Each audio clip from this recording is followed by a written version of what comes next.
আসসালামু আলাইকুম। বহুল প্রতীক্ষার পর বাংলাদেশ পুলিশে কনস্টেবল পদে সেপ্টেম্বর 2024 সালে নিয়োগ বিজ্ঞপ্তি প্রকাশিত হয়েছে, যেখানে আপনারা বাংলাদেশের সকল জেলা থেকে নারী ও পুরুষ উভয়েই আবেদন করতে পারবেন। শুধুমাত্র এসএসসি পাশে 3500 জনকে পুলিশ সদস্য হিসেবে নিয়োগ দেবে বাংলাদেশ পুলিশ বাহিনী। আবেদন করতে কি কি প্রয়োজন হবে, কত টাকা খরচ হবে এবং আপনাদের কোন জেলায় মাঠ কবে অনুষ্ঠিত হবে এবং বিশেষ করে এখানে যে আবেদনের বয়সটা আছে তা কিভাবে বের করবেন জানতে সম্পূর্ণ ভিডিওটা দেখুন ধৈর্য সহকারে। এবার চলে আসি মূল ভিডিওতে। অনলাইনে আবেদন শুরু হবে 1 অক্টোবর 2024 সালে এবং আবেদন শেষ হবে 15 অক্টোবর 2024 সালে। দেখতেই পারছেন মাত্র 15 দিন সময় পাবেন আবেদন করতে। তো আমরা এখন দেখব আবেদন করতে আপনার বয়স ও শারীরিক যোগ্যতা কি কি প্রয়োজন হয় সে সম্পর্কে। এখানে বয়স সীমার কথা বলা হয়েছে 18 হতে 20 বছর। সেই হিসাবে যদি আমরা করি তাহলে 2004 সালের 15 অক্টোবর থেকে 2006 সালের 15 অক্টোবর যারা জন্মগ্রহণ করেছে শুধুমাত্র তারাই আবেদন করতে পারবে। উচ্চতা হিসেবে এখানে সাধারণ প্রার্থীর ক্ষেত্রে পুরুষের উচ্চতা ধরা হয়েছে 5 ফুট 6 ইঞ্চি এবং সাধারণ নারী প্রার্থীর ক্ষেত্রে উচ্চতা ধরা হয়েছে 5 ফুট 4 ইঞ্চি। মুক্তিযোদ্ধার সন্তান এবং প্রতিবন্ধী অথবা ক্ষুদ্র উপজাতিদের জন্য নিগোষ্ঠীর জন্য 5 ফুট 2 ইঞ্চি ধরা হয়েছে। শিক্ষাগত যোগ্যতা ন্যূনতম এসএসসি পাস এবং কমপক্ষে জিপিএ 2.5 প্রয়োজন। অবশ্যই আবেদন করতে প্রার্থীকে বাংলাদেশের স্থায়ী নাগরিক হতে হবে এবং বৈবাহিক অবস্থার কথা যদি বলি তাহলে আপনাকে অবিবাহিত হতে হবে। অনলাইনে আবেদনের যে নিয়মাবলী আছে এখানে প্রথমে আপনাকে পুলিশের ওয়েবসাইটে যেতে হবে, সেখানে গিয়ে আপনার যথাযথ তথ্যগুলো পূরণ করতে হবে। অবশ্যই আবেদন 1 অক্টোবর থেকে শুরু হবে এবং 15 অক্টোবর রাত 11:59 পর্যন্ত চলমান থাকবে। তো আবেদন করতে গেলে আপনাকে আপনার যে ছবি সেই ছবির দৈর্ঘ্য হবে 300x300 পিক্সেল, অর্থাৎ দৈর্ঘ্য 300 এবং প্রস্থ 300 হবে। আর স্বাক্ষরের ক্ষেত্রে দৈর্ঘ্য 300 এবং প্রস্থ 80 পিক্সেল হবে। সব মিলিয়ে আপনি প্রথম ধাপে আবেদন করবেন। আবেদন করার পর আপনার ব্যবহৃত টেলিটক সিম থেকে মাত্র 40 টাকা ব্যালেন্স প্রদান করতে হবে আবেদনের সার্ভিস বাবদ। এরপর আবেদন শেষ হলে আপনাকে 3টা ধাপে নিয়োগ প্রক্রিয়া সম্পূর্ণ করবে। এই নিয়োগের ক্ষেত্রে প্রথম ধাপে আপনার আবেদনের তথ্যগুলো সঠিক আছে কিনা সেগুলো যাচাই বাছাই করে আপনাকে SMS দিয়ে আপনার মাঠের দিনটা জানাবে।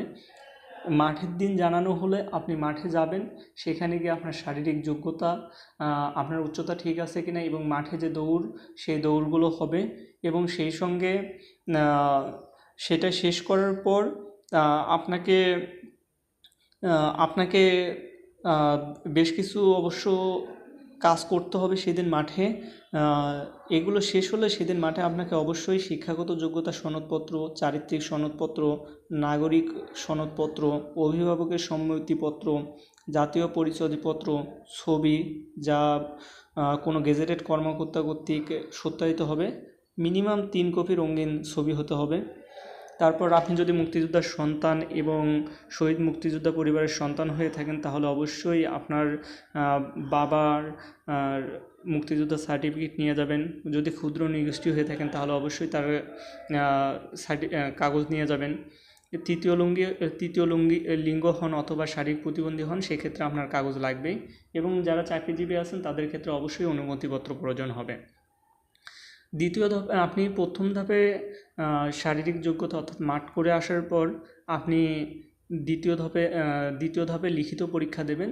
লিখিত পরীক্ষা দিয়ে আপনি যদি উত্তীর্ণ হন তাহলে আপনার কম্পিউটার টেস্ট এবং ব্যবহারিক টেস্টও হওয়ার পর আপনাকে সেখানে নিয়োগ দেবেন। এখন আপনি নিয়োগ পেলেন, নিয়োগ পাওয়ার পর আপনাকে আপনার অবস্থান অনুযায়ী সাধারণত ট্রেনিংয়ে পাঠানো হবে দীর্ঘ 6 মাসের জন্য। এই 6 মাস ট্রেনিংয়ের পর আপনি আসলে কি কি সুবিধা পাবেন চাকরি থেকে? অবশ্যই চাকরির সুবিধা হিসেবে প্রথমে আপনার বেতন প্রয়োজন। এখন বেতন হিসেবে 2015 সালের যে বেতন স্কেল, অর্থাৎ আপনাকে পুলিশ সদস্যকে 17তম গ্রেডে বেতন দেওয়া মানে প্রদান করবে। 17তম গ্রেডের বেতন এখন কত? 9,000 থেকে 21,800 টাকা, অর্থাৎ 9,000 বেসিক হলে সব বাড়ি ভাড়া, তারপর সার্ভিস চার্জ, তারপর হচ্ছে যাতায়াত, এগুলো মিলে আপনি প্রায় 21,000 টাকার মতো বেতন পাবেন।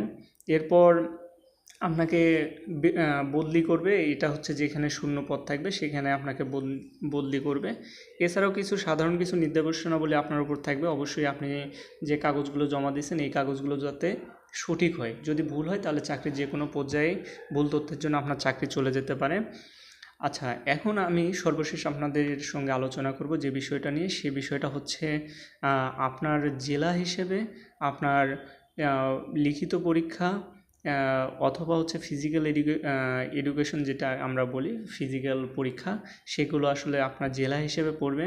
তো 25, 26 এবং 27 তারিখে সকাল 8 ঘটিকায় যে জেলাগুলোতেই আপনার মাঠ হবে সেই জেলাগুলো হচ্ছে মাদারীপুর, কিশোরগঞ্জ, রাঙ্গামাটি, ব্রাহ্মণবাড়িয়া, ঝিনাইদহ, নড়াইল, সিরাজগঞ্জ, চাঁপাইনবাবগঞ্জ, কুড়িগ্রাম, সুনামগঞ্জ, জামালপুর, ফরিদপুর, টাঙ্গাইল, কুমিল্লা, খাগড়াছড়ি, খুলনা। এই জেলাগুলোতে 25, 26 ও 27শে অক্টোবর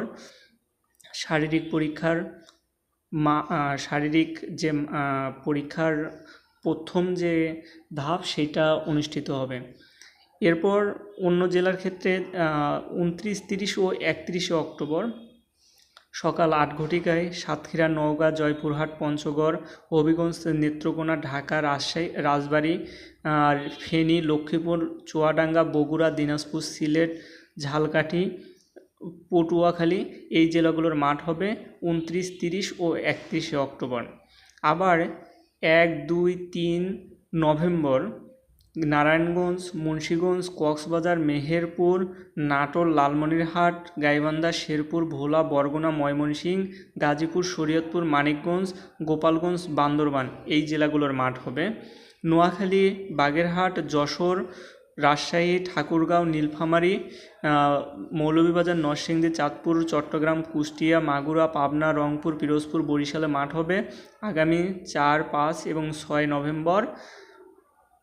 লিখিত পরীক্ষার যে তারিখটা আপনারা এটাও পাবেন, প্রথম যাদের কথা বলছি তাদের 12 নভেম্বর, এরপর 17 নভেম্বর, 22 নভেম্বর এবং 27 নভেম্বর যথাক্রমে লিখিত পরীক্ষার মাঠগুলো হবে।